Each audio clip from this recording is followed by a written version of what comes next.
You're listening to the Naked Bible Podcast. To support this podcast, go to nakedbiblepodcast.com and click on the support link in the upper right-hand corner. If you're new to the podcast and Dr. Heiser's approach to the Bible, click on New Start Here at nakedbiblepodcast.com. Welcome to the Naked Bible Podcast, episode 139, or 18th question and answer episode. I'm the layman, Trey Strickland, and he's the scholar, Dr. Michael Heiser.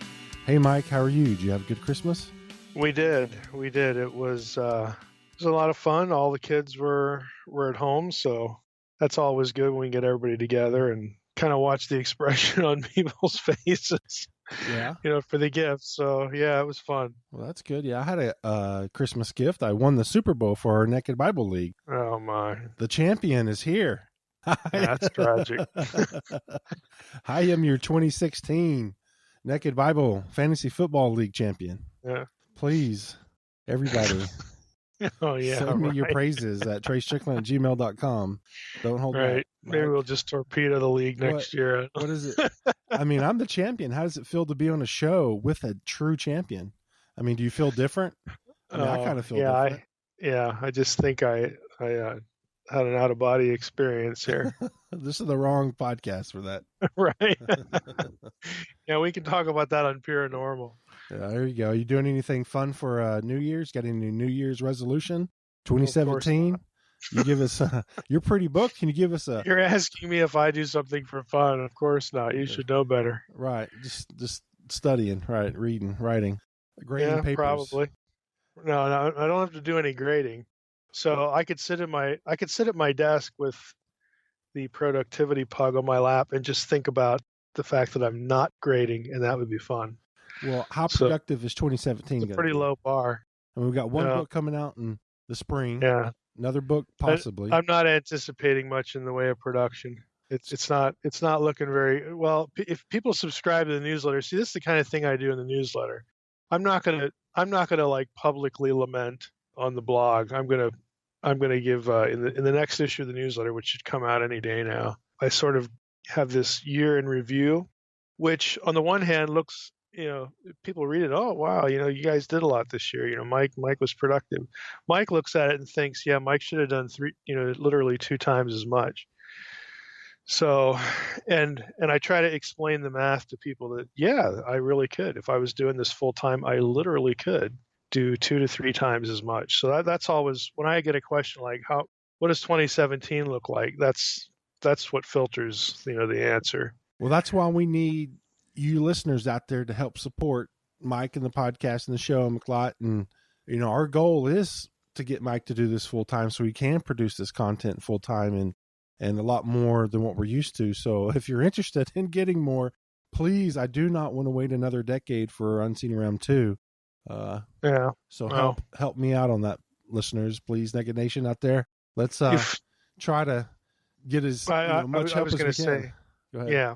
I was going to say, if people do subscribe to the newsletter, I literally just lay out the math, and I'll give you the quick version here.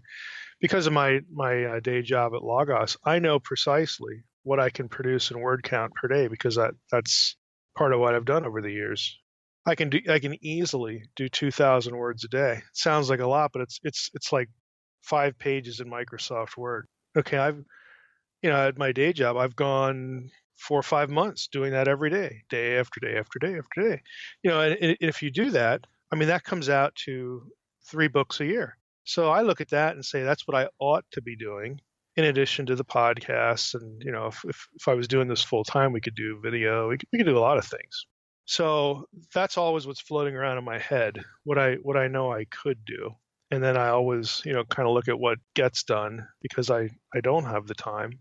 And it's just depressing. So thanks for asking. Please go out there and support this show. And again, this is a Q&A for you new listeners. This is a question and answer episode where Mike will answer your questions. You can send your questions to me at treystrickland@gmail.com. You get that on nakedbiblepodcast.com. And Mike, I guess, let me break in again. This is a good example. We should be doing a Q&A every week. It's just time. It's just logistics. We could probably do a Q&A every day with as many questions that you. Don't give me the Because, number. I mean, every Just- episode we probably get 1,000 questions just on one Yeah, episode. thanks for So, that. I mean, my Yeah, bad. that's awesome. My bad. All right. Well, let's just get to it and knock these questions out. Are you ready? All right. Yeah, All I'm right. ready. Our first one is from Chris, and here's his question. I have heard your teaching that the creation accounts are not scientific descriptions, but polemics using pre-modern, ancient Near Eastern cosmology. That makes perfect sense. Do you read the account of Noah's flood in the same way? Namely, that the setting assumes certain ancient Near Eastern conceptions of geography, cosmology. Yeah, this actually takes us into territory where one of the online courses I teach, the first assignment is always to do a word study on the terminology in the flood story. And students are assigned, I don't care what position they take, but the assignment is, can a local or regional flood view be defended exegetically, from the text? And so part of what I want them to see, what I want them to ask themselves when they go through that assignment is really to think about context. Now, I say that to get us into the subject because I'd say the account presumes the known world at the time, which would mean it isn't global like we think of global. So it's not about taking certain parts of the description and saying, oh, the mountains, here, do they do this or that? Is this how people would have looked at mountains? Or look, it's just the world at the time is given to us in the Bible, and specifically it's given to us in Genesis 10. So really, one of the key questions, to approaching this question and just generally interpreting the flood account is Genesis 10 the correct context or part of the correct context for interpreting Genesis 6 through 8? And if you're not familiar with Genesis 10 gives us the nations known to the biblical writers. It actually lists them out. And you're not going to find nations elsewhere in the Bible that are found outside the geographical parameters. In other words, it's basically the world of the Mediterranean, a little bit maybe beyond what the Greeks knew as the Pillars of Hercules and all that stuff, into what is now Spain and stretching over toward what is India, but basically the Mediterranean world, which includes parts of Africa, Middle East, and again stretching out toward the what might be the northernmost parts at most of India or something like that. But that's the known world at the time. And so Genesis 10 lists a bunch of nations. If you plot them on a map, like you can get any Bible software, any study Bible, that this is the picture that's going to emerge. So the question is, should that chapter inform our understanding of how we read the flood account? And I would say, yeah, it should, because those nations are the ones that extend from Noah's sons that survived the flood. So if that's part of our context, then it's very evident that we should be reading, the biblical flood in light of that context. So I'm not talking about science, or science isn't even on the table here. We're just asking, what is the correct context for the biblical writer? So if you're gonna look at that, well, it's kind of obvious, that this is their world to them, and if they're writing about a flood that affects, this region, then for the writer, that's the world, quote unquote. But we know, again, that it's not the globe, because there's lots of other nations like Australia, North and South America that aren't within these parameters. Now, beyond that, there are other things to consider here that people often don't think about as far as how to approach the flood narrative. I would say we need to also consider the vocabulary of the flood account. This is where that assignment that I give people in this class, comes in, especially the phrases that those who take a global view, in other words, they want to read the flood account, and say it's global like we think. There are certain phrases that sort of drive that argument, and I ask people to fix their minds on those phrases because there's more to them than what you would think.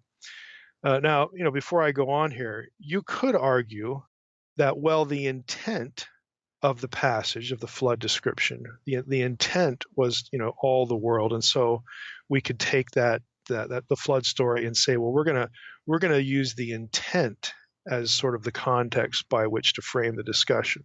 Okay, that's certainly, could be on the table. But if you just take, Genesis 10 by its lonesome and use that as the context for interpreting the flood, then you're going to come out with a local or regional event. So there's, these are interpretive decisions. These are hermeneutical decisions.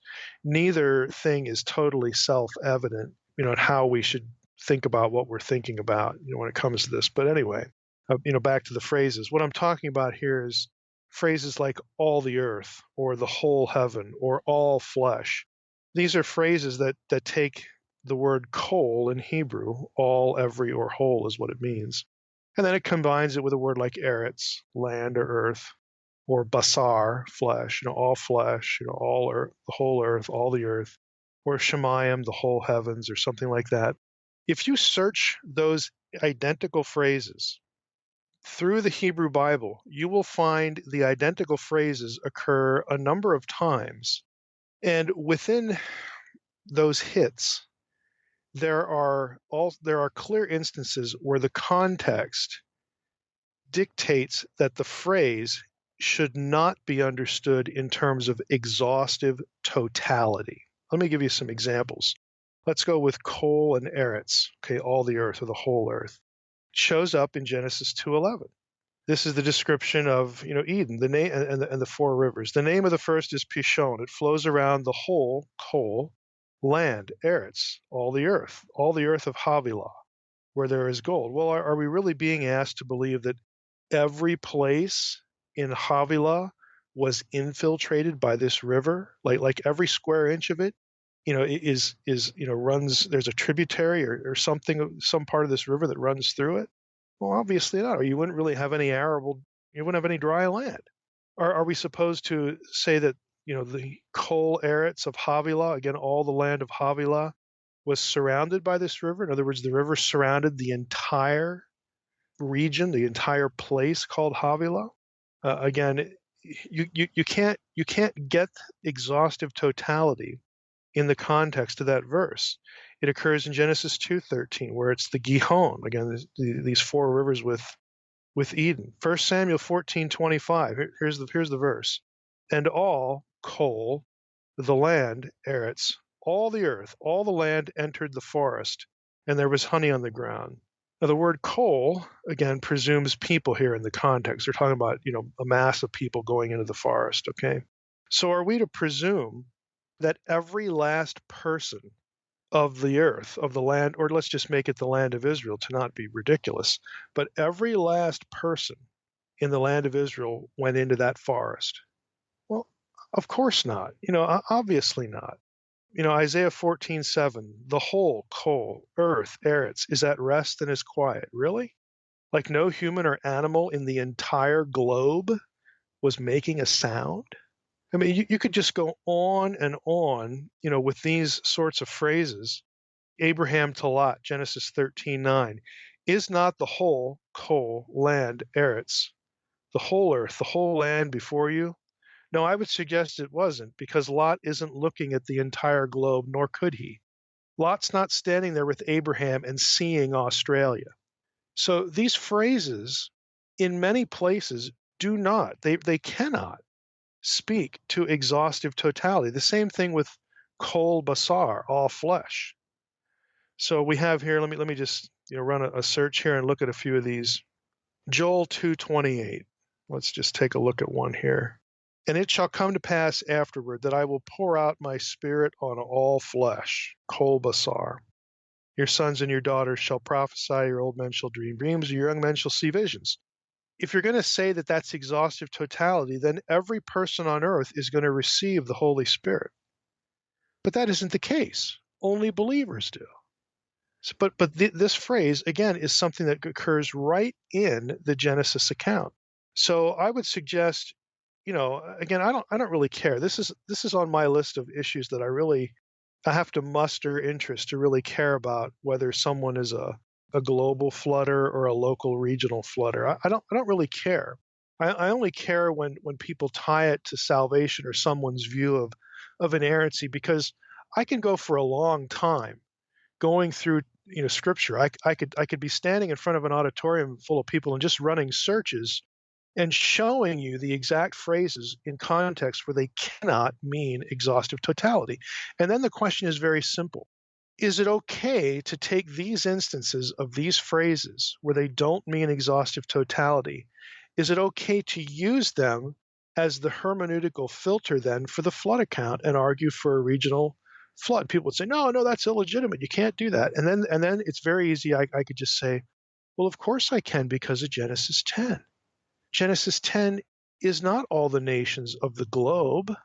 It's all the nations that they knew, which is regional. Again, it's not difficult to argue for a local regional event and have a really text-based argument for that has nothing to do. I didn't even bring up science. I don't care what science says. I'm not a scientist. Doesn't amount a hill of beans to me. I don't use science as a hermeneutical tool. What I just gave you was text-based information. We could go to the chronology of the flood account. Here's one. I don't want. I'll be done with this after this. I don't want to belabor it too much. But if you look at the flood account, now listen, I'm going to read a few verses to you. See if you catch a problem here. Genesis 8:3. The water receded steadily from the earth. At the end of 150 days, the water had gone down. Then in verse 5, Genesis 8, we read, and the water decreased steadily until the 10th month. In the 10th month, on the first day of the month, the tops of the mountains became visible. Next verse. Then it came about at the end of 40 days that Noah opened the window of the ark which he had made. And he sent out a raven, and it flew here and there until the water dried up from the earth. Okay, that was verse 7. Now I'm in verse 8. Then he sent out a dove from him to see if the water was abated from the face of the land. Next verse. But the dove found no resting place for the sole of her foot. So she returned to him into the ark, for the water was on the face of all the earth, the kol eretz. Then he put out his hand and took her and brought her into the ark himself. Now, do you see the problem? Genesis 8:9 tells us that the water was on the face of all the earth, the kol eretz. But 40 days earlier, the water had receded sufficiently for the mountains to be visible. And so the water wasn't really on the face of the entire earth. The face of the entirety of the earth was not covered in Genesis 8:9, even though that's the way the language sort of makes it sound. Kol eretz. So even here, the vocabulary, this phrase, does not mean exhaustive totality. Again, I could go a long time, going through stuff like this. I don't really care. I don't make it an issue of, my own, how I look at, somebody's, commitment to inspiration or anything like that. But a lot of people do. And all I'm saying is, that's kind of a mistake to do that. So I hope that illustrates the question and also answers it, but illustrates it that it's not just an ancient Near Eastern thing, even though the cosmology is part of it. The sort of pre-modern cosmology that's part of the picture. But part of the picture as well, if you want to argue for a local regional view, this is how you would do it. I just modeled it for you. This is how you would make a text-based argument for it, using the text of Scripture to do so. But I don't really care one way or the other. All right, we got another question from another Chris, and he's troubled by Psalm 137:9, and I'm certain a lot of people are.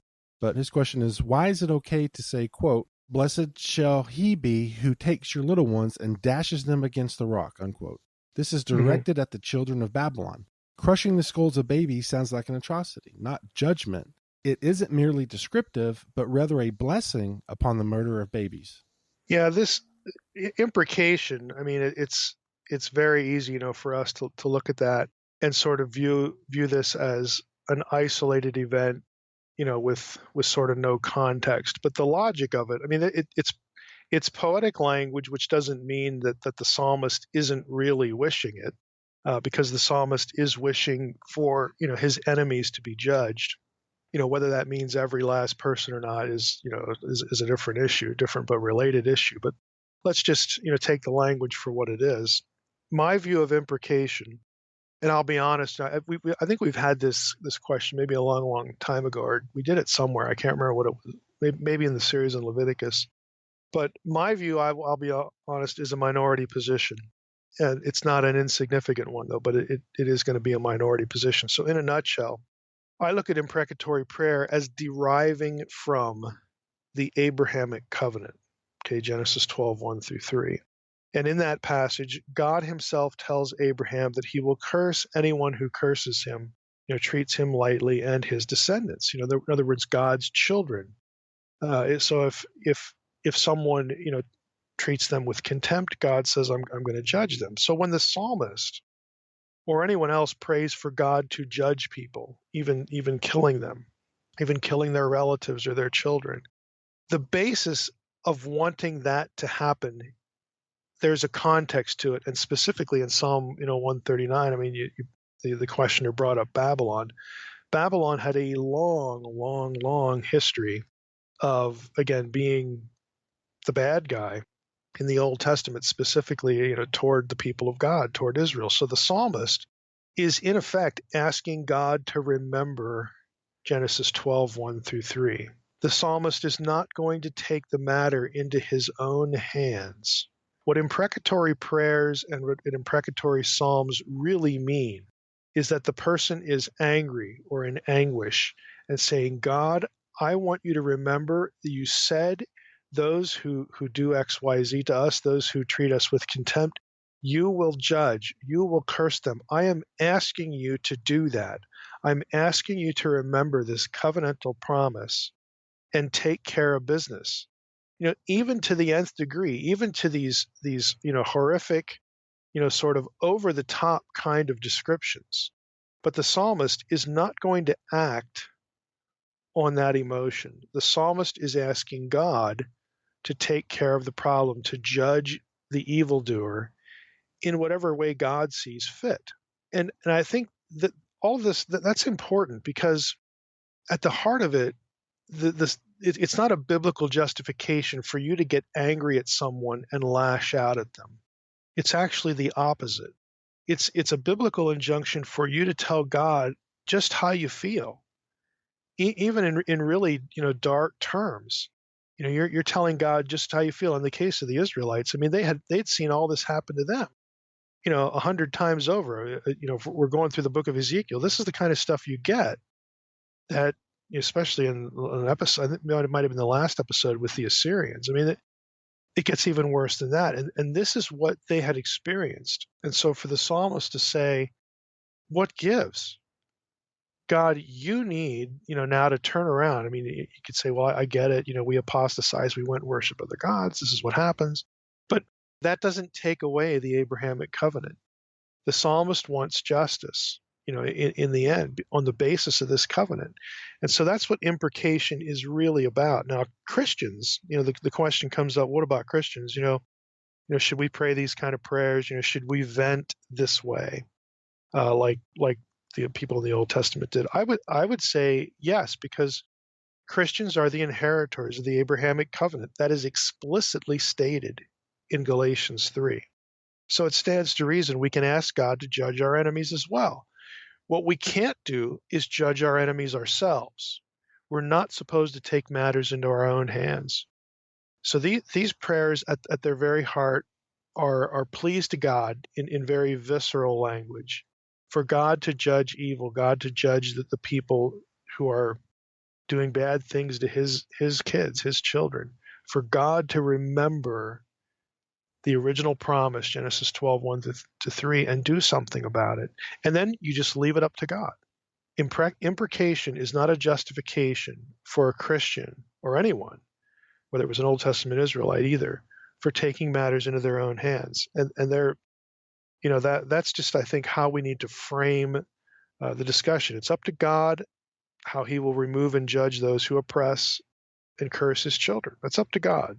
It might be something mild God decides to do, or it may, be something harsh. But that's up to God. That's his job description, and it's not ours. And I would suggest, I really don't think that there are really any coherent alternatives to take the language seriously, but yet realize that the psalmist isn't asking God permission, to do these things themselves.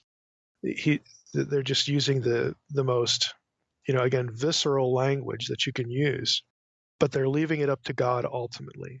And if God judges the Babylonians a different way, then that's up to God. And the person praying the prayer has to be content with the way God took care of the situation. And it may not be what they want or what they're feeling, but God lets people emote. God lets people tell him exactly how they feel. But the key here is you let God decide. You let God decide what's best. I think lastly, we also kind of get a little offended, by the language. We need to remember that the divine warrior imagery from the Old Testament, and that's not just Old Testament. We've talked about this before in the podcast, where the description of God as a warrior on the behalf of His children, Israel specifically. That stuff, like in Psalm 68, just plucking out an example, there are a number of divine warrior passages. That language in the Old Testament does, in fact, get applied to Jesus in the New Testament. And that's the reason for that is the vision of the Messiah coming back at the day of the Lord to judge the nations, to judge Israel's enemies. And if you look at Day of the Lord passages, people are going to lose their lives. It's going to be violent. It's going to be bad. But that isn't the only way that God judges, but that's part of the picture. So, at the return of the Lord, at the day of the Lord, the return of Christ, He is not coming back blowing kisses, right? He is cast as the judge of the nations. And that's His job to decide how evil gets judged. But He allows the psalmist, and again, I would say us as well, to vent. He knows who we are. He knows we're human. He allows us to vent. But the venting is supposed to leave the matter with Him and not take things into our own hands. All right, our next question is from Rusty in Oklahoma. And my question is about women in Matthew's genealogy. Bathsheba. I am wondering if there is any significance to her name being called Bathshua in 1 Chronicles 3. It reminds me of Judah's wife, Shua, from 1 Chronicles 2. So I wonder if there's more to the reference since Tamar is mentioned in Matthew's genealogy and not Shua. The thing I am impressed by this connection is the lack of a seed from Judah's sons by Shua, except for Shelah, who fathers sons in 1 Chronicles 4, who are described as the house of linen workers at Beth Ashbea, which sounds and looks a lot like Bathsheba. Could this be one more thread tying the women in Matthew's genealogy together for some reason? 1 Chronicles 4:22 also mentions the grandsons of Judah, ruled in Moab, which could be a slight reference to Ruth as well. And we hear no more about Shelah's sons. So what is Matthew trying to show us? I see 4 women who have infidelity in common, but is there something else he is messaging? Well, I mean, the short answer is, there is more to this. I'll give you, for the sake of this episode, I'll give some seed thoughts, but this is actually a chapter in my forthcoming book, Reversing Hermon, because there are things going on in the genealogy specifically with these women that again telegraph this idea that the one who will come, the Messiah, will again undo the effects of the transgression of the Watchers, the Enochian story of Genesis 6. And you think, what does that have to do with the women? Well, that's what the chapter is about. And the chapter is based on a recent dissertation from Marquette. Again, I'll just give the seed thoughts here because there are some things in that draw these women together. So I think it's appropriate again to mention Ruth, and of course Bathsheba and whatnot. So I'll just read you a bit of an excerpt. That's probably the easiest way to do this from the new book. So we have here the reference to Tamar. Okay, Tamar or Tamar is the first of the 4 women in Matthew's genealogy. That's Matthew chapter 1, of course, and she's known primarily from Genesis 38. Now, the questioner gave a reference to Judah, in Chronicles, but that's hearkening. That's a flashback to Genesis 38, where Tamar deceives Judah, one of the 12 sons of Jacob, into an illicit sexual encounter. We need to recount the story here so that the connection, again, to what would be what I call in the book the Watcher template, is decipherable. But before I quote that, all of these women have, again, some sort of sexual transgression element involved in their story, either something done to them or something they do, something, again, just in their backstory that is supposed to, as I argue in the book, supposed to draw our attention to the theme of sexual transgression. And then there are things in the text as well that take our minds back in terms of specific vocabulary words back to the episode of Genesis 6:1-4. But I'm not going to get into the nuts and bolts of that here, but let's just go to Genesis 38 just so people can sort of get the context. Genesis 38, starting in the first verse. It happened at that time that Judah went down from his brothers and turned aside to a certain Adullamite, whose name was Hira.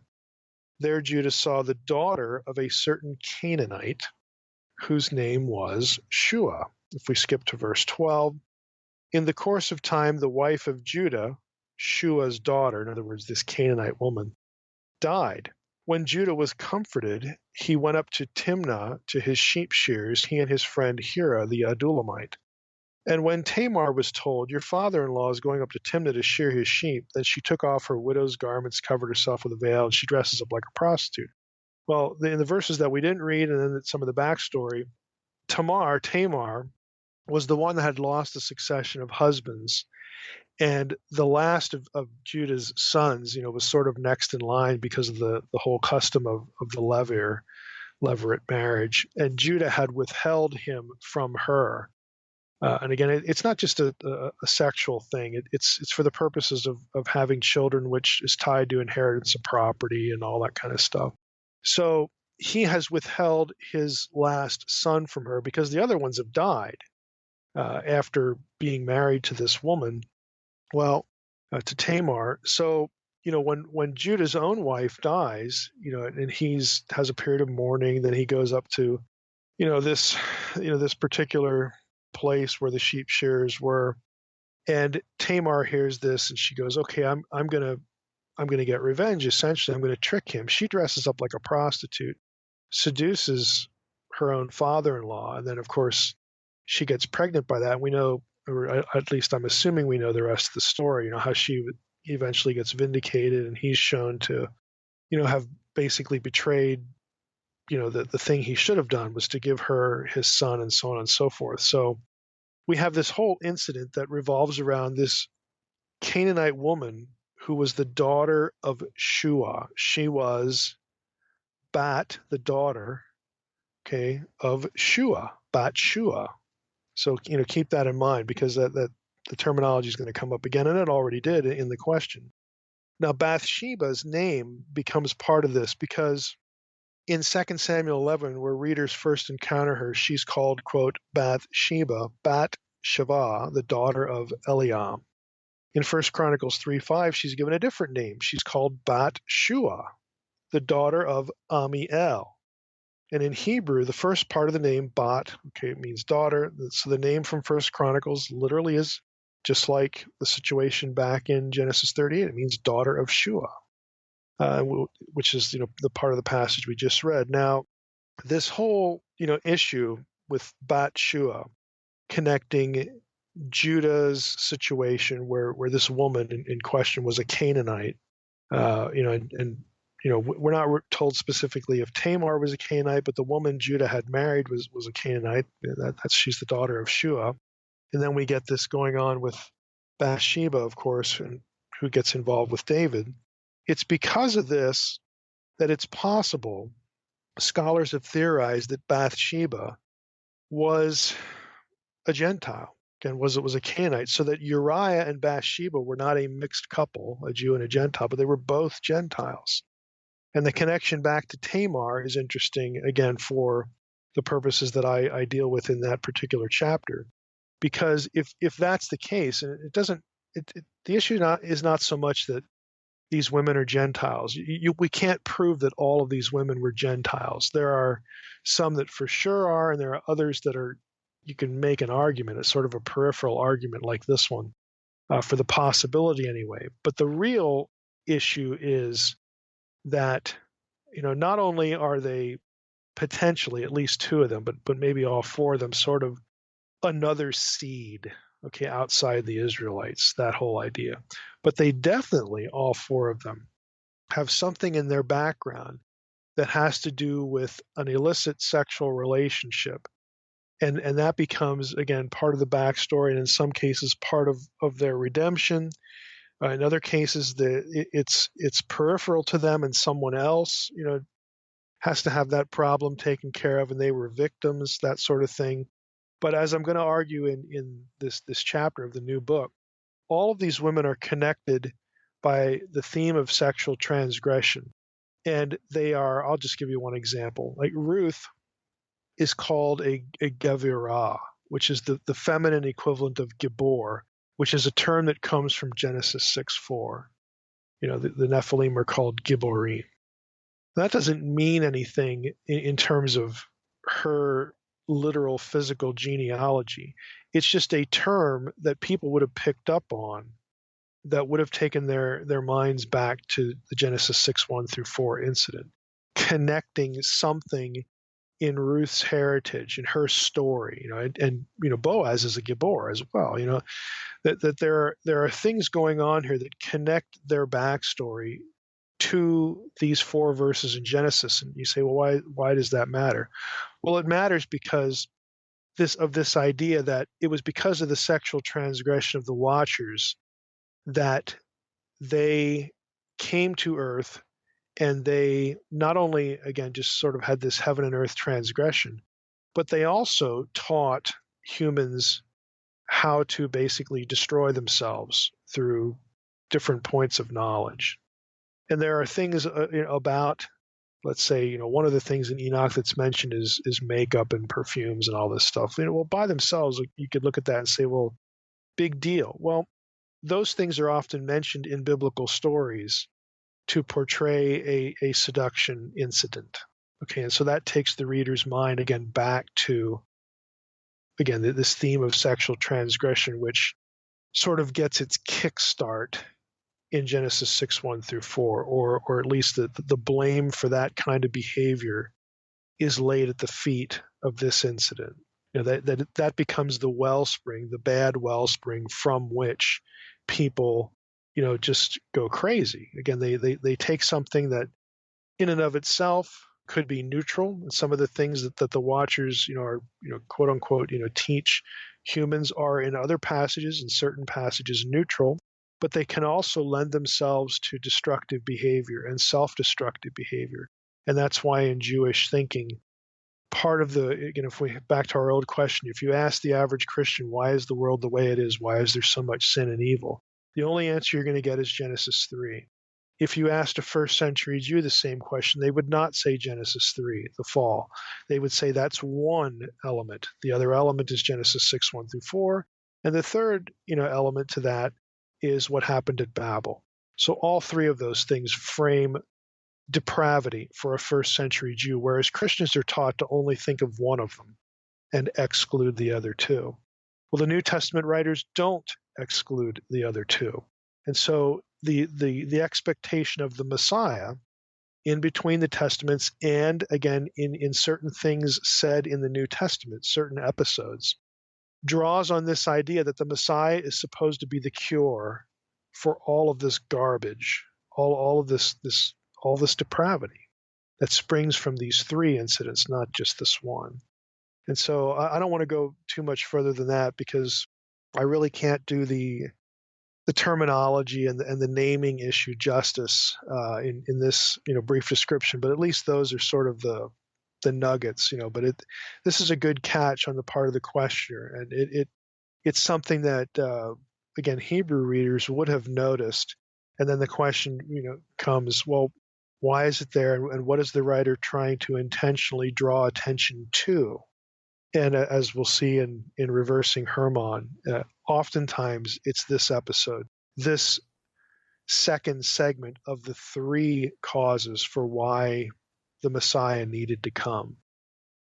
All right, Rachel in Texas wants to know, after reading your notes on Isaiah 34, I noticed that both Isaiah 34 and Matthew 24 mentioned fig leaves. right after saying that the stars will fall.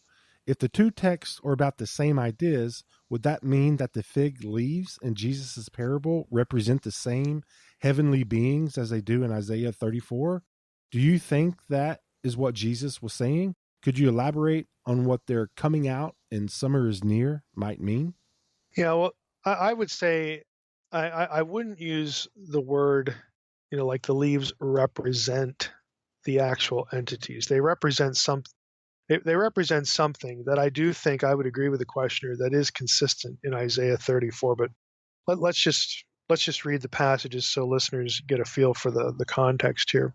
So in Isaiah 34, verse 4, this is what the one of the passages that the questioner is alluding to.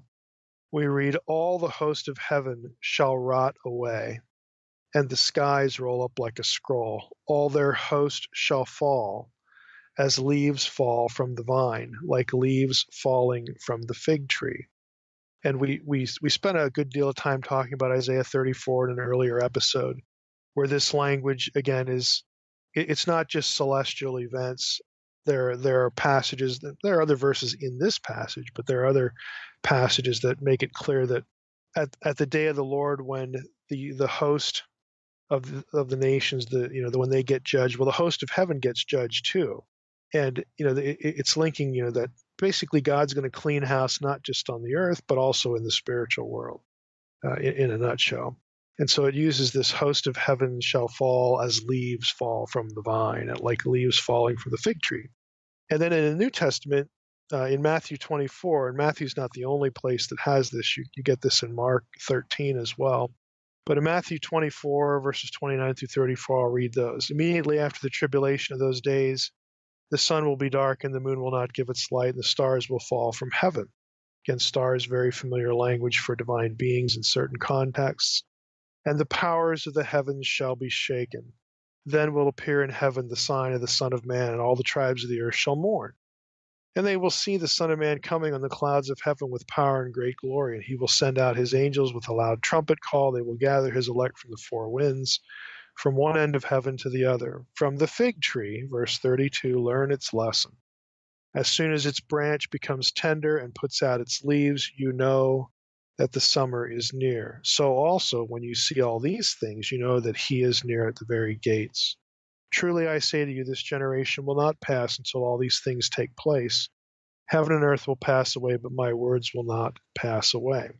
Now, in Matthew, verse 32, fig tree is the Greek word suke, and that is the same term used in Isaiah 34:4 in the Septuagint. So it's very conceivable to me, and again, this isn't unique to me, other scholars are going to say the same thing, that Matthew is drawing on, in his description of the second coming here, and of course associated with it all this other stuff, the judgment of the nations and whatnot, that he could be thinking of Isaiah 34:4. I think that you can make a really good case for that Matthew does, and Mark, have Isaiah 34 verse 4 in mind. The stars are the gods of the nations, the general powers of spiritual darkness that are hostile to God. Again, there's a lot of precedent for that. In earlier episodes of the podcast, we've talked about that at length. They're judged in the final sense at the day of the Lord. That's when the nations are also judged and believers are put over the nations. In other words, the nations get reclaimed, their gods are finally defeated, and the believers rule the nations of the world in the new Eden on God's behalf. Like in the book of Revelation, chapter 2, chapter 3, toward the end of both those chapters, we see to him that overcomes, getting put over the nations and ruling the nations with a rod of iron, the messianic language there used of believers. Again, this is all familiar stuff if you've listened to the podcast for any length of time. The point of the fig tree is that it's a useful teaching analogy. And I'm going to read a little section here from, I can find it here, from this is one of my favorite, this might be my favorite commentary on Matthew. It's by R.T. France. He says, "The fig tree is used because it is the most prominent deciduous tree in Palestine, and one whose summer fruiting was eagerly awaited. The appearance of its new shoots is a clear harbinger of summer, and once they appear, the observer may know for sure how long it will be before the fruit is ready. In the same way, the occurrence of the preliminary events," and France is talking about the preliminary events of the messianic coming, the first century, the sort of the first ground, the already, not the not yet. He says, in the same way, the occurrence of the preliminary events of the first century will inform Jesus' disciples clearly that the process which will end in the temple's destruction is underway and the end is near on the threshold. Now recall, this is me talking now, recall that there are passages, and again, we had this in a whole episode, there are passages that speak of the gods already being defeated. In other words, their rightful status is overturned. Paul is demanding that the Gentiles abandon them, even though God had put them, in charge of the nations. They become corrupt. That's what Psalm 82 is about. God had put them in charge, Deuteronomy 32, 8, and 9. Gentiles, though, should now reject them because this, the coming of Jesus and the death, burial, and resurrection, especially the resurrection, signals the fact that it's time for the nations to come back home to the true God and abandon the lesser gods who have become corrupt and are their evil taskmasters. So again, there are passages that talk about the gods already being defeated, but not yet destroyed. Their destruction, their ultimate destruction, is, again, awaiting a future time at the day of the Lord. The same is true of the New Testament tribulation talk. First century believers were and would endure severe tribulation. But even worse tribulation would come right before the eschatological day of the Lord. So I think it's hard for a lot of Bible readers and Bible students to process this kind of stuff. I hate to say it this way, because all they've ever been taught about prophecy is left behind. So people who only know this sort of pre-tribulational rapture kind of format, and again, this isn't to exclude the possibility of a rapture. I've said before, I never say that that couldn't be the case, but I don't consider it very likely. But it could be. But if that's all you know, if that's your total framework, there are a lot of things in the Gospels that are going to confuse you. If, on the other hand, your framework is the already but not yet that we talk about a lot on this podcast, then you can see how, okay, some of this stuff Jesus is talking about, or Matthew or Mark or whoever, that was real in their day, and it really did happen to them. But then there are other passages that say that was just a harbinger of something else to come, or that was sort of the template for something else yet to come. You can see fulfillment in their day and fulfillment yet waiting.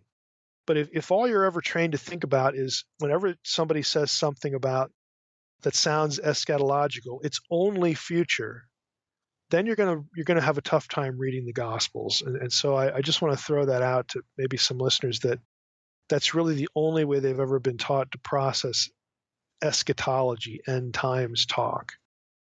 There's an already but not yet thing that flows through most of this stuff.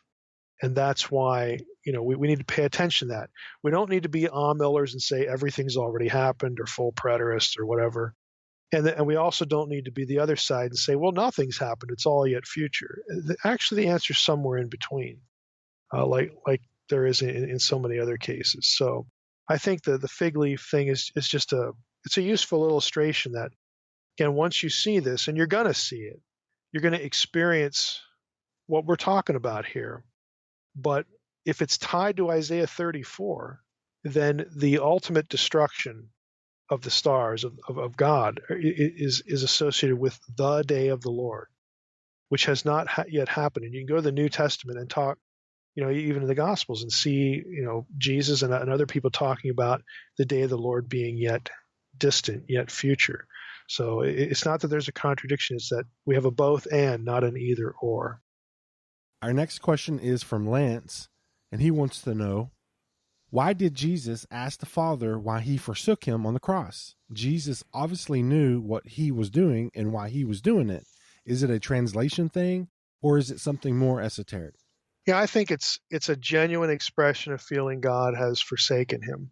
I would just say this generally before we want to jump into some things that I think are helpful here.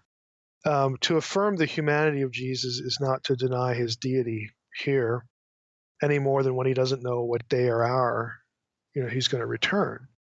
So in a nutshell, and I'm going to read a section from an important book about the crucifixion. It's called The Death of the Messiah. It's by Raymond Brown, who was a very famous New Testament scholar. Father Raymond Brown. He was a Catholic scholar, but his specialization was the Gospels. And this is one of the major works on, just like the title says, the death of the Messiah. But in a nutshell, Jesus knows why he's doing what he's doing, that he's there to defeat the powers of darkness and have the solution for the fact that we have to overcome death and the Lord of the dead and all this sort of stuff. He knows Psalms that are going to be read in hindsight about resurrection. He knows all this stuff, okay? But yet it's a very human thing for him to feel left alone and in despair. He prays in Gethsemane, if it's possible, please, take this cup from me, and but it turns out it's not. And so when he has to bear the sins of the world, and God doesn't intervene and do it a different way, I think this is a genuine expression of despair.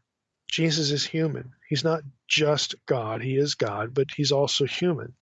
And this is one of those things where I think we just need to take it at face value and not try to dress it up and pretend it isn't there anymore, like I said a few minutes ago about Jesus not knowing the precise day or hour that he's going to return. The humanity of Christ shows in different passages in different ways. I think we have an instance of that here. I like the way Brown discusses this. I think he does a nice job of capturing this idea. He says, and this is from The Death of the Messiah, pages 1048 and 1040. This is a massive book. He says, a particular eschatological aspect is the final battle with evil. In language echoing Isaiah 11:4, according to 2 Thessalonians 2:8, the Lord Jesus slays the lawless one with the breath, or the spirit, the pneuma of his mouth.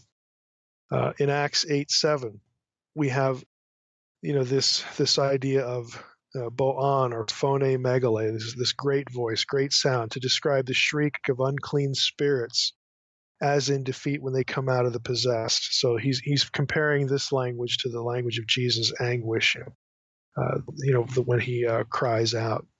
Does the violent description of Jesus' outcry, this is Brown now, suggest that in his death struggle with evil he feels himself on the brink of defeat, so that he must ask why God is not helping him? In any good drama, the last words of the main character are especially significant.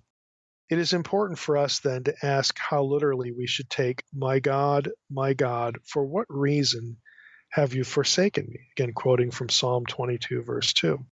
Brown says, there is much to encourage us to take it very literally on the level of the evangelist's portrayal of Jesus. In the tragic drama of Mark and Matthew in the Passion narrative, Jesus has been abandoned by his disciples and mocked by all who have come to the cross. Darkness has covered the earth. There is nothing that shows God acting on Jesus' side. How appropriate that Jesus feel forsaken. His why, the question, is that of someone who has plumbed the depths of the abyss and feels enveloped by the power of darkness. Jesus is not questioning the existence of God or the power of God to do something about what is happening. He is questioning the silence of the one whom he calls my God. If we pay attention to the overall structure of Mark and Matthew in the Passion narrative, that form of addressing the deity is itself significant. For nowhere previously has Jesus ever prayed to God as God. Mark and Matthew begin the Passion narrative with a prayer in which the deity was addressed by Jesus as Father, the common form of address used by Jesus, and one that captured his familial confidence that God would not make the Son go through the hour or to drink the cup. Yet that filial prayer, reiterated 3 times, was not visibly or audibly answered. And now, having endured the seemingly endless agony of the hour, and having drunk the dregs of the cup, Jesus screams out a final prayer that is an inclusion with the first prayer. Feeling forsaken as if he were not being heard, he no longer presumes to speak intimately to the all-powerful as Father, but employs the address common to all human beings, my God. Brown continues. I'll give you a little bit more of an excerpt here. On theological grounds, some challenge more directly a literal interpretation of Mark and Matthew. The charge is made that to take literally the wording about God forsaking or abandoning Jesus would be to deny Jesus' divinity. Certainly, Mark did not imply such a denial, for immediately after Jesus' prayer in 1534, we find the climactic confession of Jesus as God's Son. That's Mark 15:39. Still another objection finds despair being attributed to Jesus in a literal interpretation of the prayer. Despair, understood as the loss of hope in God or of salvation, is considered a major sin, and the New Testament affirms that Jesus committed no sin. This is a rather pointless objection, however, for nothing in the Markan passage suggests a sense of the loss of salvation or forgiveness or even the need thereof. Jesus is praying, and so he cannot have lost hope. In other words, if he'd lost hope, why would he pray? Calling God my God implies trust. Because he saw how Jesus died, the Markan centurion confesses that Jesus was God's Son. Mark could not have meant that Jesus' despair prompted such a recognition. Thus, despair in the strict sense is not envisaged. Rather, the issue is whether the struggle with evil will lead to victory. And Jesus is portrayed as profoundly discouraged at the end of his long battle, because God, to whose will Jesus committed himself at the beginning of the Passion, has not intervened in the struggle and seemingly has left Jesus unsupported. That this is not true will become apparent the second that Jesus dies, for then God will rend the sanctuary veil and bring a pagan, again the centurion, to acknowledge publicly Jesus' divine sonship. Jesus cries out, hoping that God will break through the alienation he has felt. I'll just stop there with Brown. I think that's really a good description that honors the transparent reading of the text and lets it be what it is. It's a human expression, that we've gone through this whole battle and like God isn't intervening, but there are ways to read it and ways to not read it. And Brown goes through the ways to not read it and gives examples from the same passages that contradict flawed conclusions about how we should read this. Again, in that section I just gave you, that's exactly what Brown does. So he's saying there are ways to read this and ways not to read it. And you don't read it certain ways because if you read the whole passage and the things that immediately follow, you'll find out how you're not supposed to read it, how you're not supposed to regard Jesus' despair.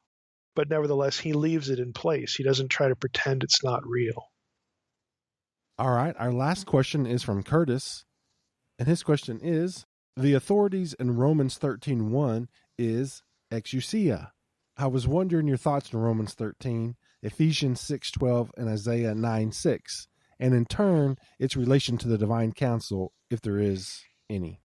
Well, Ephesians 6:12, I think, is evident. You're dealing with, spiritual beings, spiritual forces of darkness. Isaiah 9:6, he's probably referring to the government being upon his shoulders. Again, exousia there wouldn't be, divine beings. It's going to refer to rule, the responsibility, the task, and the rightful rule. Let's just focus on Romans 13. I think Romans 13, the exousia there, the authorities in the plural, refers to human governing authorities. And there are a few reasons why. First, if we go to the passage, let's just go there. Look it up here real quickly. The first verse says, "Let every person be subject to the governing authorities." Okay? Well, every person would include Christians. So having been delivered from the divine powers over the nations, let's just say Gentiles let's just look at Gentile Christians for now. Having been delivered from the divine powers over the nations, the authorities like elsewhere, like Ephesians 6:12, it makes little sense for Paul to tell Gentile believers to then be subject to them again. And even less sense if we're talking about Jewish believers in Jesus, for whom that they were never even under these spiritual authorities. They had only one authority, the God of Israel. So it doesn't make any sense to view them as, again, spiritual powers of darkness there, and for Paul to be telling Christians to submit themselves to spiritual powers of darkness. It just doesn't make any sense theologically. Again, the term itself can be very generic in other contexts of just ruling authorities in terms of human rulers, and that's the way I take it. Second reason I would say that is that the description of the rulers here in Romans 13 doesn't match the description of the gods of the nations, like in Psalm 82 or other passages. It just doesn't match, because in those passages it's very evident that they're corrupt and they're evil and they're wicked. They do the opposite of what Paul describes in Romans 13, that the powers here, the powers that be, are to reward, righteousness and to punish evil. That's not at all what, again, the gods of the nations were doing. In fact, it's the opposite. And thirdly, I would say that the reference in Romans 13 to not bearing the sword in vain is a clear reference to earthly punishment of criminals in that day. It's a very familiar term.